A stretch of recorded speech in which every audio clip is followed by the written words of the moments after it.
So Apple will officially launch the iPhone 14 lineup on the 7th of September, and will sell it on the 16th of September. We know everything there's to know about the handset, so let's take a look at the top 5 new features the iPhone 14 Pro will get this year. Apple is doing away with the notch for the iPhone 14 Pro lineup, and will include not just one but 2 cutouts on the display. The circular cutout will house the front-facing camera, and the pill-shaped cutout will include the Face ID hardware. Honestly, in a world of small punch-hole displays and Androids, these cutouts on the 14 Pro are laughable, but it helps Apple to set the phone apart from last year's Pro models, and the iPhone 14 Pro and Max will finally get always-on display 6 years later than their arch-rival Samsung. However, Apple's implementation will be a tad different than Samsung's. Instead of giving you a black screen with the clock and widgets, Apple has decided to just dim the screen. Yes, once the user turns off the screen of the iPhone 14 Pro, the wallpaper will switch to the sleep version where users will see remnants of their wallpaper and information, such as the time and their lock screen widgets, even when their display is not in active use, and will return to full brightness when the phone is unlocked.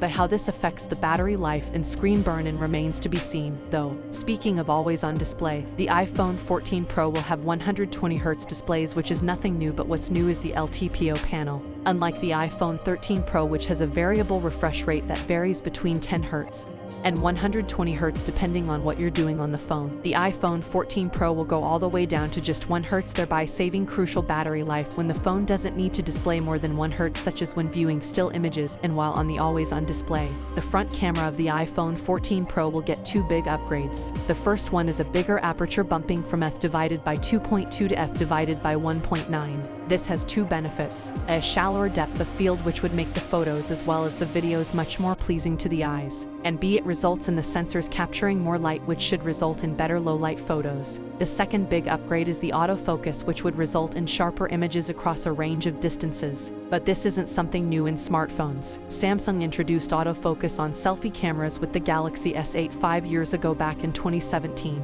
Even though the number of rear cameras will remain the same, there will be some significant upgrades under the hood improvements. The iPhone 14 Pro will get a 48MP main camera, which finally makes a change from the 12MP cameras Apple has used for years. Apple is rumored to be using a larger 1/1.3 inches sensor, up from a 1/1.65 inches sensor in the iPhone 13 Pro. Overall, the sensor area will increase by 57%, which is why the rear camera module will also get bigger. Apple will likely use 4-in-1 pixel binning technology to output 12MP images for better low-light sensitivity and performance. Not only that, the phone can also record 8 Kelvin videos for the first time, and finally, Apple will also upgrade the telephoto camera from a 6-element lens to a 7-element lens for improved telephoto images. Of course, let me know your thoughts, and as always, I'll see you tomorrow. Peace out.